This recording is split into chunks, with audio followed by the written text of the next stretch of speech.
I've been running organizations and managing businesses for a long time, a very, very long time indeed. And the issue when you are the chief problem solver or the main sorter out of messes or the significant decision maker of significant decisions is that everybody naturally assumes that you have answers to all the questions of the world. But that's not the main problem. I'm okay with that. The real actual problem is that you start believing in this blatantly false narrative yourself. So you walk around thinking you are the guru, the Buddha, the wise one, Jedi Master Yoda, Albus Dumbledore. But the real truth is that none of us know. None of us have solutions to all the problems of the world.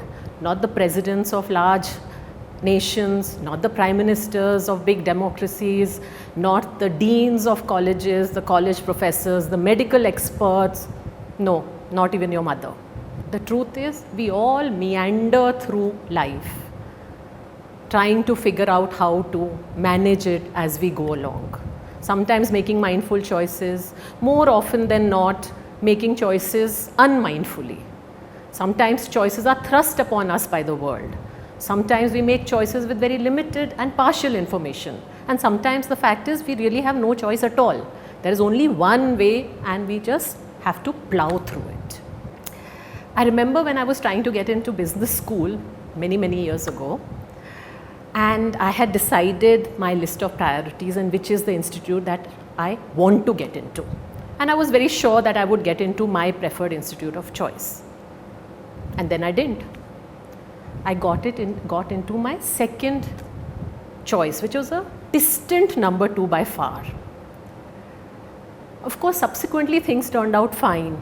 I did well in my career, I met my husband there, and as we all know, the person you marry is the single most important career choice that you will make. Of course, if he's listening, he'll be very pleased to hear that. But I think things did turn out fine. We've been married for 32 years. But I remember at that moment, I was devastated that I hadn't got into the institute of choice. I was heartbroken. I thought my world had ended. It wasn't worth living. I hadn't made it into that marquee institute.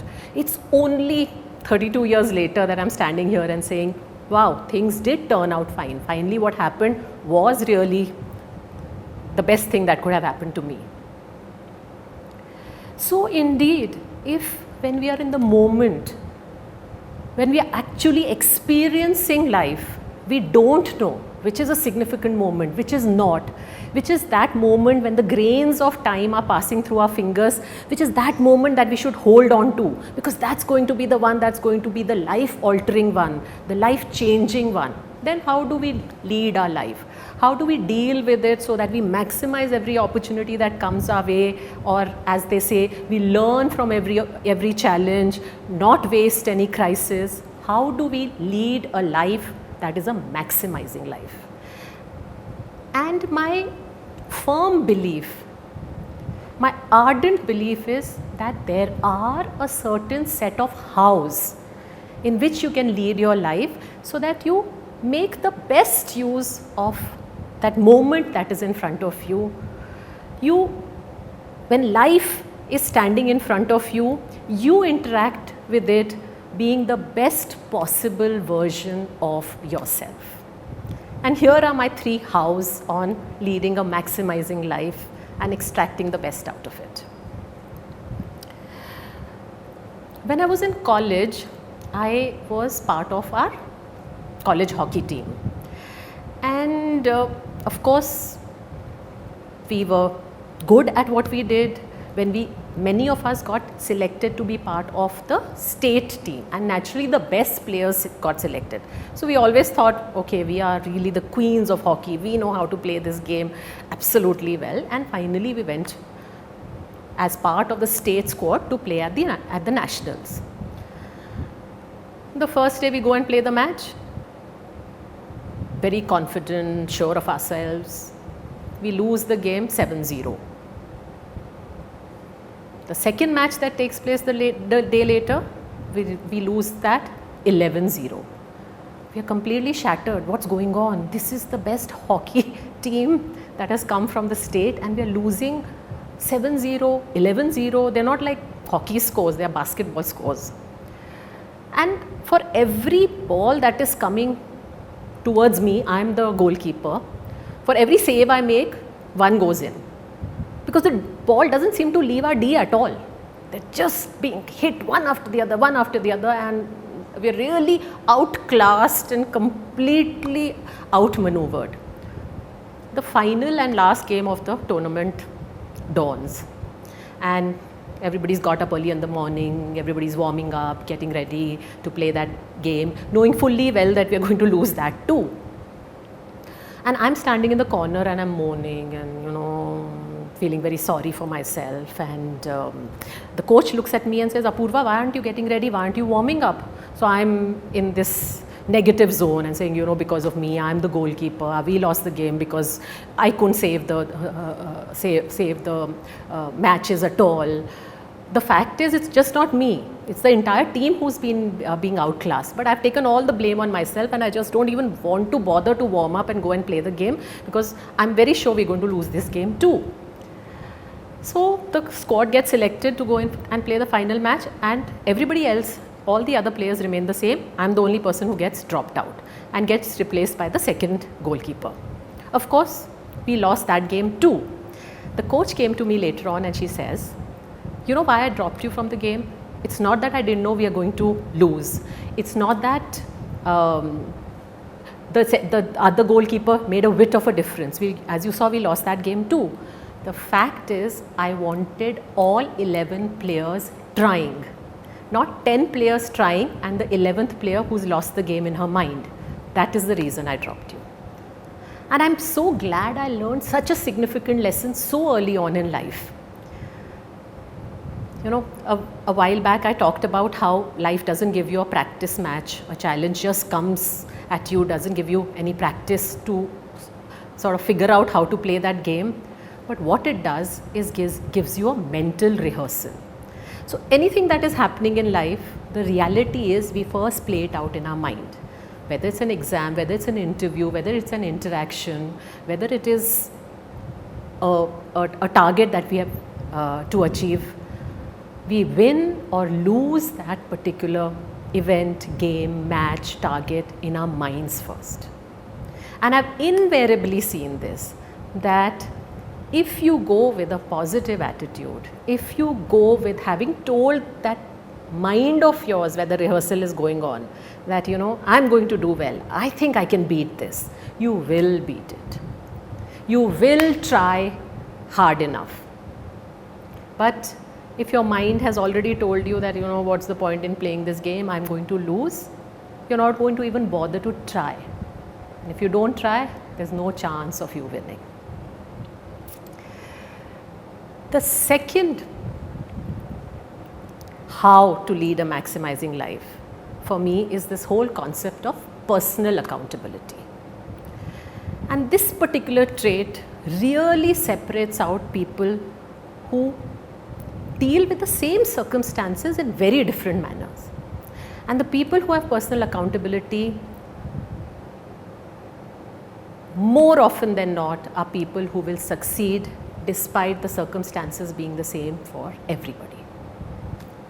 So what is this concept of personal accountability?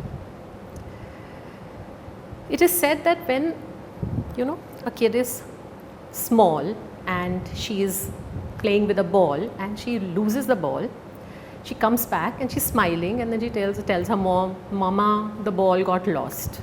The ball got lost. So mama goes and looks for the ball or buys her a new ball, and the baby is perfectly happy.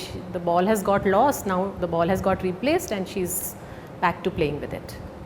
The same child, when she grows up to be around 6 or 7, and this time when she loses the ball, she comes back and now she's crying. And she says, Mama, I lost the ball. It's not any longer the ball got lost. I lost the ball. And that is our first transition to adulthood. The first acceptance of responsibility. That it's something wrong I did, which is why I lost the ball. And the moment the child is accepting that responsibility, she's taking that onus of having committed a mistake onto herself, which is why she's crying. Now, all of us have grown up, we become adults, we are in school and college and teachers and management heads and business heads, but have truly become adults? Because that's the first sign of adulthood, accepting responsibility. And how often I see this play out, why didn't you achieve your target? Ma'am, what could I do? The economy is so difficult. Why? What's wrong with your marriage? I couldn't help it, my parents got me married off at a very young age. So we don't accept responsibility for the circumstances around us, for the messes around us. And the difference between people who succeed and people who do not is the acceptance that this is my mess. And the moment you say this is my mess, this is my marriage with its problems I have to solve it, this is my target that I have to achieve, this is my country whose issues I have to solve. The moment you say that, you accept that it is your mess. To my mind, it's a very powerful message that is going to your brain. The message that is going to your brain is, since it is my mess, I have to solve it. And our brain immediately moves into a solution mindset. And when we start thinking solutions, we will be able to find answers to the problems around us. And therefore, personal accountability, according to me, is yet another way that you can live a maximizing life, by accepting responsibility for the things that are happening around you. One of our most famous and respected Hindi lyricists and poets, Gulzar, has said this: "एक बार वक्त से लम्हा गिरा कहीं, वहाँ दास्तां बनी लम्हा कहीं नहीं." Life is a series of flickering moments, he says. And sometimes out of this chain of time, one moment falls and a story can get created. An entire tale of your lives can get made in just such a moment. So finally, my third lesson, ladies and gentlemen, boys and girls, is this: that if you really have to draw out the maximum out of every moment, when you don't even know how important or significant or life altering the moment is, the only way to live life is to always imagine that you are under the spotlight and thus on your best behavior. Every interaction, whether big or small, every person that you meet, whether you think is important or not, whether you are on your first day at work or your last day in your notice period, where you're just waiting to get rid of that team and leave, whether it is a practice match, a small test, or the final exam, you have to come up to life, interact with life by always being the best version of yourself, not as defined by what the world thinks of you or how the world measures you or what your parents, teachers, spouses, bosses have to say, but by your own judgment of what is right or wrong, by your own internal moral compass, by your own sense of good or bad. To each one of us is given the choice of deciding what gauge we will measure our life against, and then evaluate how successful, happy, joyful, content, kind, compassionate, rich, famous we were. Make sure that against that scale which you have chosen, you always and invariably give your best performance. Thank you.